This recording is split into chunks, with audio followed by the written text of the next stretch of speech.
I've been waiting for some time to come here in the town of Melk in Austria, situated on the banks of the Danube River, not just because it is a very nice and calm town with beautiful houses and medieval history, but also because there is a secret, or at least an interesting but little known fact around this. The Abbey of Melk.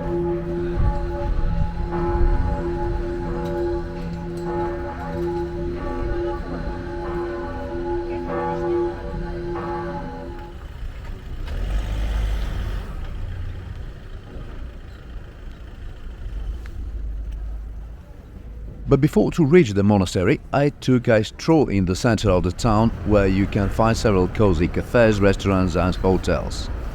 The Hauptplatz square is adorned with a statue of the Catholic saint Johannes Nepomuk, who is the third most prominent saint venerated in Austria, although he lived in Bohemia, today Czech Republic. His statue is just next to the town church of Melk, Mariä Himmelfahrt, or the Ascension of St. Mary.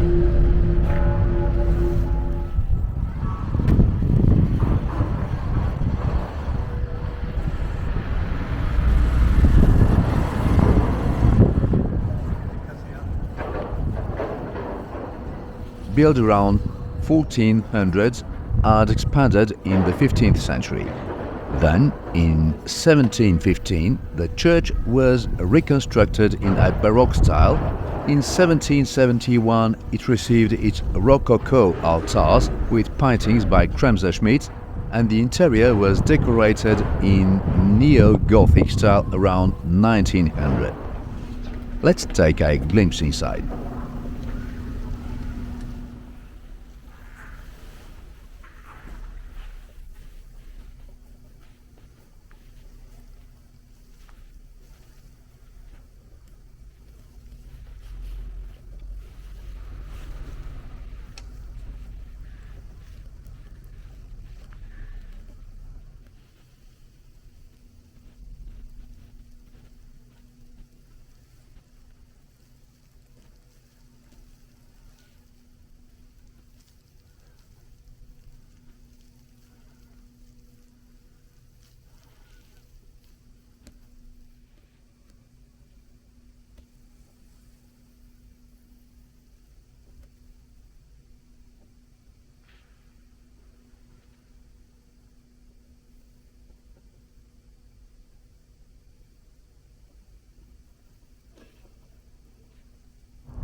I hadn't enough time to wander as much as I wanted, even less to put everything in this video, but I couldn't miss to show you an interesting liqueur store, the Tastidillery Melk, where you can find a good number of different kinds of gin and liqueurs distilled on site.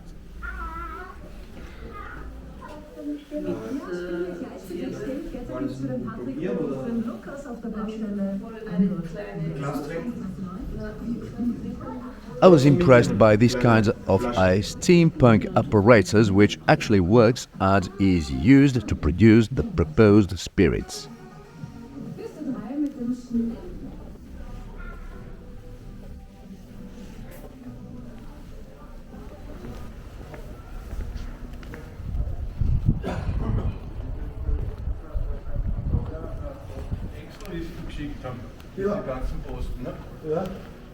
Ja, Bossa. Ik laat het poetsbestuur dat drinken. Dat verschiedene. Ja.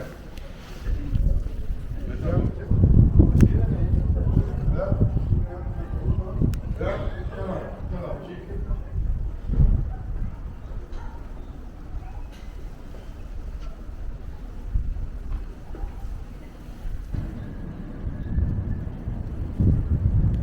and it's time to visit the Abbey of Melk.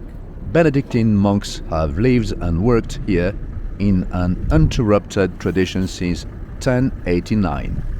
Currently, there is a monastery high school with over 900 students, as in the past centuries, when the monastery was renowned as an important educational center in the medieval times, and for its huge library where copyists worked for hundreds of years. An interesting detail is that due to its fame, the monastery in Melk has even entered the literature. In 1667, the famous English poet John Milton mentioned Melk Abbey in his epic poem Paradise Lost, and in 1980, in his debut novel The Name of the Rose, Umberto Eco honors the Melk Abbey, giving to one of his main characters, a Benedictine monk, the name Ascension of St. And it is said that the inspiration for Eco to set the event in his novel around a monasterial library came from the library of the Abbey of Melk. Besides that, at the last page of the novel, the narrator, namely Ascension of Melk, says that he writes his manuscript as an old man in the Melk Abbey and leaves it in the library here. Again, it is supposed that in the medieval times the abbey was frequently visited by Goliards, a group of generally young clergy who wrote satirical Latin poetry in the 12th and 13th centuries. The Goliards were young students who went or were sent to the universities and monasteries of the day, where theology and preparation for clergy careers were a major focus. Many felt no particular affinity for religious office and often could not secure an office even if they desired one because of an overabundance of those educated in theology. Consequently, overeducated, undermotivated clerics often adopted not the life of an ordered monk, but one mainly intent on the pursuit of carnal pleasures. This is where the motto that is known to this day comes from: Carpe diem, seize the day in Latin. And although the Goliards were moving from university to a university throughout the entire Europe, the only collection of poems and writings of the Goliards was found in the 19th century in another Benedictine monastery in Germany, Benediktboyan in Bavaria, near München.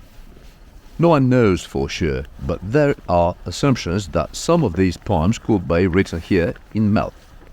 And an interesting fact, in the 1930s, the composer Karl Orff created his cantata Carmina Burana over some of these poems of the Goliards. Unfortunately, it wasn't allowed to take pictures or video in the premises inside the monastery, and there were many things I could show you, such as different sacred relics, the 13th century Benedictine Book of Rules, gold chalices, silk and gold vestments from the early 1700s, an iron chest from the same period with 14 locking mechanisms that still work, an 8-panel altar piece from 1502, and so on, but anyway, you can see the imposing buildings of the abbey, the library and the monasterial church rising above the town as the beautiful view over Melk and the Danube River.